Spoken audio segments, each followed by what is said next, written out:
जय मंगल। आपसे का स्वागत है आपके अपने YouTube channel extra knowledge in Hindi में। मैं आज आप लोगों के लिए बहुत ही इंपॉर्टेंट वीडियो लेके आऊँ। जी, आज का जो मेरा वीडियो है सीआरपीएफ की बड़ी भर्ती आप लोग की आई हुई है। ऑनलाइन अप्लाई आप लोग के चल रहे हैं। जी हाँ, मैं बात कर रहा हूँ सीआरपीएफ ट्रेड्समैन टेक्निकल की वैकेंसी 20 अप्रैल 2026 से ही आपके ऑनलाइन अप्लाई हो रहे हैं और 19 मई 2026 तक आप लोग फॉर्म को अप्लाई कर सकते हैं। बच्चे फॉर्म को अप्लाई कर रहे हैं। State wise, trade wise, category wise आप लोग की वैकेंसी है। 9,000 प्लस आप लोग की वैकेंसी, मेल फीमेल दोनों ही स्टूडेंट फॉर्म को अप्लाई कर सकते हैं। कई ट्रेडों में आप लोग की वैकेंसी निकल के आई है। जी हाँ, कई ट्रेडों में वैकेंसी है। ड्राइवर की वैकेंसी आप लोग को काफ़ी ज़्यादा देखने को मिलेगी। इसके अलावा कुक में भी आप लोग की वैकेंसी है, सफाई कर्मचारी में भी वैकेंसी है, वाशरमैन में भी वैकेंसी है, बार्बर में भी वैकेंसी, मीन्स कई ट्रेडों में आप लोग की वैकेंसी है। लेकिन फॉर्म अप्लाई करने से पहले, जैसा कि मैं आप लोगों को लगातार बता रहा हूँ, आप लोग नोटिफिकेशन को जरूर रीड करेंगे और नोटिफिकेशन में आप लोग किस स्टेट से आते हैं, जी हाँ, किस स्टेट से आते हैं, मीन्स आपका डोमिसाइल कहाँ का है, परमानेंट रेजिडेंस आपका कहाँ का है और वहाँ का डोमिसाइल आपके पास होना चाहिए बिल्कुल। और उसी जगह के लिए आप लोग फॉर्म को अप्लाई कर सकते हैं। मीन्स आप लोग बिहार से हैं, यूपी से हैं, राजस्थान से हैं, आसाम से हैं, ठीक है। जहाँ से भी आप लोग हैं वहाँ का डोमिसाइल आपके पास होना चाहिए उस स्टेट का, और आप लोग जो है उसके लिए आप लोग फॉर्म को अप्लाई कर सकते हैं। और इसके अलावा वैकेंसी आप लोग जरूर देख लेंगे, मीन्स आपके स्टेट में वो वैकेंसी है या नहीं। आप लोग जिस भी ट्रेड के लिए अप्लाई कर रहे हैं, आपके स्टेट में उस ट्रेड के लिए वैकेंसी है या नहीं। अगर नहीं है तो आप लोग किसी और ट्रेड में फॉर्म को अप्लाई कीजिएगा। चलिए, ये सारा प्रोसेस आप लोग का चल रहा है। बच्चे लगातार फॉर्म को अप्लाई कर रहे हैं और 19 मई तक ही फॉर्म अप्लाई होने।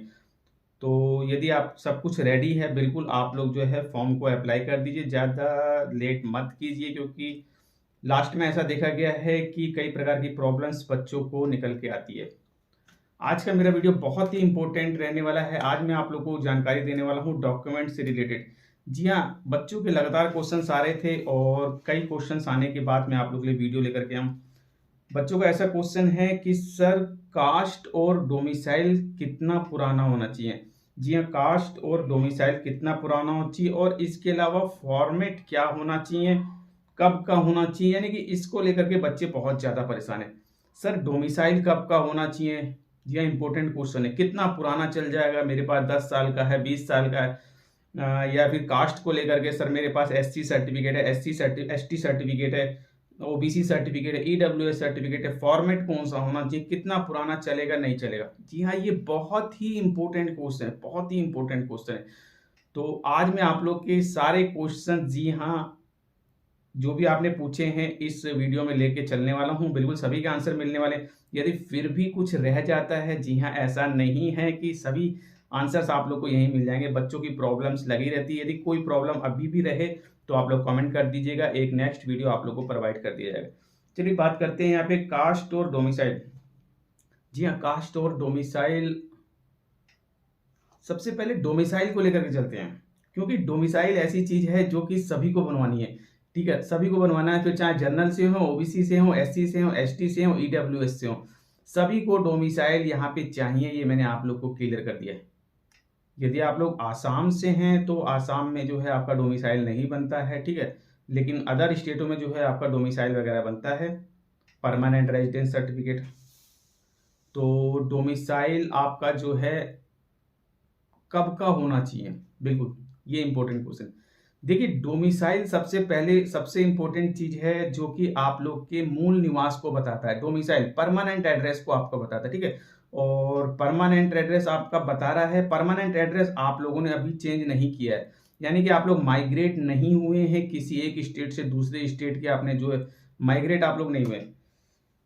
आपका डोमिसाइल वही है जहां आपका जन्म हुआ, आपके फादर, दादा, दादी, मीन्स वही डोमिसाइल चला आ रहा है। आप लोग पूरी तरीके से माइग्रेट नहीं हुए हैं। तो देखिए, डोमिसाइल में आप लोग को क्लियर कर दूं, आपने 10 साल पहले भी बनाया है। जी हाँ, डोमिसाइल मैं आपको क्लियर कर रहा हूँ, माइग्रेट आप लोग नहीं हुए हैं, आपने स्टेट चेंज नहीं किया है, तो आपका जो है डोमिसाइल 10 साल भी पुराना है वो आपका वैलिड रहेगा। जी हाँ, वैलिड रहेगा। और स्टेट का ही डोमिसाइल होता है, ये भी मैं क्लियर कर दूं। ऐसा नहीं कि कोई सेंट्रल का डोमिसाइल आपका बनता है, स्टेट का ही आपका डोमिसाइल होता है, ठीक है। जिस स्टेट से आप लोग होते हैं तो वहीं से आपका बनता है ये डोमिसाइल, जो कि आपके परमानेंट रेजिडेंस को बताता है, मूल निवास को। मूल निवास प्रमाण पत्र इसे बोला जाता है। ठीक है, ये 10 साल पुराना भी है, 5 साल पुराना भी है, 6 साल पुराना भी है, 2 साल पुराना भी है, 1 साल पुराना भी है, कोई प्रॉब्लम आप लोगों को नहीं होगी, नहीं होगी, नहीं होगी। और मुझे नहीं लगता कि 10 साल से ज़्यादा पहले से आप लोग भर्ती देख रहे हैं, नहीं, ऐसा नहीं है। तो आपने बिल्कुल अभी ही बनवाया होगा, 4 साल पहले, 5 साल पहले, 6 साल पहले, कोई दिक्कत नहीं, कोई प्रॉब्लम आपको नहीं होगी, नहीं होगी, नहीं होगी। जी हाँ, डोमिसाइल कितना भी पुराना है, कोई प्रॉब्लम नहीं है।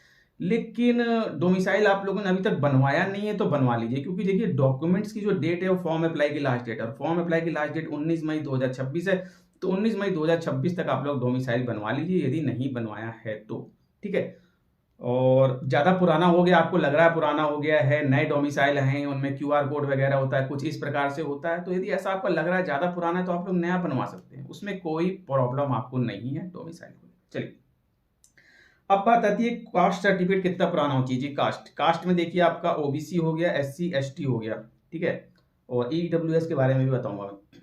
तो चलिए बात करते हैं सबसे पहले ओबीसी को लेकर के। देखिए ओबीसी, ये जितने भी डॉक्यूमेंट हैं ये मैं आप लोग को क्लियर कर दूं। जी हाँ, जो भी डॉक्यूमेंट है, general, OBC, SC ST, EWS आपका जो है, और इसके अलावा डोमिसाइल वगैरह, ये जो फॉर्म अप्लाई की लास्ट डेट है 19 मई 2026, इससे पहले आप लोग बनवा लीजिए। ये चीज मैं आप लोगों को क्लियर कर दूं, बिल्कुल। अब बात ये आती है कि सर कितना पुराना, ओबीसी कितना पुराना होना चाहिए। देखिए ओबीसी में क्या होता है ना, क्रीमिलियर और नॉन क्रीमिलियर वगैरह का चक्कर पड़ता है। तो ओबीसी 3 साल से ज्यादा पुराना आपका नहीं होना चाहिए। जी हाँ, ओबीसी 3 साल से ज्यादा आपका पुराना नहीं होना चाहिए, इस चीज का आप लोग ध्यान रखिएगा। वैसे तो कहीं कहीं पे 1 साल भी मांगा जाता है कि 1 साल से ज्यादा पुराना नहीं होना चाहिए, तो ऐसा कुछ नहीं है दिया है, तो आप लोग का 3 साल से ज्यादा पुराना तो होना ही नहीं चाहिए, ध्यान रखिए। 3 साल से ज्यादा पुराना है तो आप लोग न्यू बनवा लीजिएगा, बाकी कोई दिक्कत नहीं है आप लोग को। ठीक है, ओबीसी मैंने आप लोग को क्लियर कर दिया, और फॉर्म अप्लाई की लास्ट डेट से पहले का आपका होना चाहिए। और इसके अलावा एससी एसटी, देखिए, और फॉर्मेट में आप, चलिए फॉर्मेट में बताता हूँ, एससी एसटी कितना पुराना चल जाएगा। देखिए एससी एसटी आपका जो है कितना भी पुराना हो कोई दिक्कत नहीं, और मैंने आपको बताया है ऐसा तो है नहीं कि आपके पास 20 साल 25 साल पुराना एससी एसटी होगा। 3 साल 4 साल 5 साल भी पुराना है कोई दिक्कत नहीं है। ज़्यादा पुराना हो गया है तो आप एक बार और उससे न्यू बनवा लीजिए। 5 साल से ज़्यादा पुराना हो गया, लेकिन 5 साल तक है तो कोई प्रॉब्लम आपको नहीं है। ज़्यादा पुराना भी है तो भी कोई दिक्कत नहीं है आपको, लेकिन मैं यही कहूँगा 5 साल से ज़्यादा पुराना है तो आप लोग जो है न्यू बनवा सकते हैं, यदि बनवाना चाहते हैं। नहीं तो कोई प्रॉब्लम नहीं है एससी एसटी को डेट को लेकर के। चलिए, अब इसके बाद जो बात आती है वो है आपकी ईडब्ल्यूएस सर्टिफिकेट। जी हाँ, ईडब्ल्यूएस सर्टिफिकेट कितना पुराना होना चाहिए। देखिए ईडब्ल्यूएस सर्टिफिकेट आपका ज्यादा पुराना नहीं चलेगा, करंट ईयर का ही आपका ईडब्ल्यूएस सर्टिफिकेट होना चाहिए। जी हाँ, ये 1 साल के लिए ही वैलिड होता है। करंट ईयर यानी कि 2026-2027 का आपका ईडब्ल्यूएस चलेगा, 2025-2026 वाला नहीं चलेगा। 2026-2027 यानी कि 1 अप्रैल 2026 से मार्च 2027 तक आपका ये वैलिड रहने वाला है। तो बिल्कुल आपको करंट ईयर का ईडब्ल्यूएस बनवाना पड़ेगा। लास्ट डेट से पहले आप लोग जो है सर्टिफिकेट बनवा लीजिए ईडब्ल्यूएस की रिचियां। तो मैंने आप लोगों को क्लियर कर दिया है सारी चीजें, कास्ट, ईडब्ल्यूएस वगैरह और डोमिसाइल वगैरह कितने पुराने होने चाहिए। और इसके अलावा आपका जो है फॉर्मेट क्या होना चाहिए ये भी मैं क्लियर कर दूं। देखिए कास्ट सर्टिफिकेट के जो भी फॉर्मेट है, यानी कि एससी एसटी ओबीसी ईडब्ल्यूएस, ये सारे ही सेंट्रल फॉर्मेट में होना चाहिए। जी हाँ, सभी सेंट्रल फॉर्मेट में होना चाहिए, यानी कि एससी एसटी ओबीसी ईडब्ल्यूएस ये सब सेंट्रल फॉर्मेट में। ओबीसी आपका सेंट्रल फॉर्मेट में होना चाहिए, एससी एसटी आपका सेंट्रल फॉर्मेट का ही होता है। ठीक है, तो एससी एसटी ओबीसी और ईडब्ल्यूएस भी आपका सेंट्रल फॉर्मेट का ही होगा, बिल्कुल। क्योंकि कुछ स्टेट के भी बनते हैं जो कि स्टेट का क्राइटेरिया अलग होता है, तो आप इस चीज को देख लेंगे। ठीक है, सेंट्रल फॉर्मेट के ही आपके होंगे। रही बात डोमिसाइल की, तो देखिए डोमिसाइल आपका स्टेट का ही बनता है। तो ये सारी चीजें मैंने आप लोगों को क्लियर कर दी है। सर्टिफिकेट कितने पुराने होने चाहिए, क्या फॉर्मेट होना चाहिए। अभी भी कोई प्रॉब्लम आ रही है बिल्कुल पूछिए पूछिए पूछिए। और क्रूशियल डेट मैंने आप लोग को बता दी है, फॉर्म अप्लाई की लास्ट डेट 19 मई 2026 है। इससे पहले आप लोग सर्टिफिकेट तैयार करवा लें। अभी भी कोई प्रॉब्लम आ रही है, वीडियो को कमेंट बॉक्स में कमेंट करके मुझसे पूछिए, मैं आप लोगों को जानकारी दूंगा। बट अब भी मैं आप लोगों से विदा लेना चाहूंगा, चांस पे लिखूंगा यदि चैनल पर सब्सक्राइब कीजिए, वीडियो को लाइक कीजिए और बेल आइकन वाले बटन को जरूर बता कि इसी प्रकार के इंपॉर्टेंट इन्फॉर्मेटिव आप लोगों को। Thank you, see you next.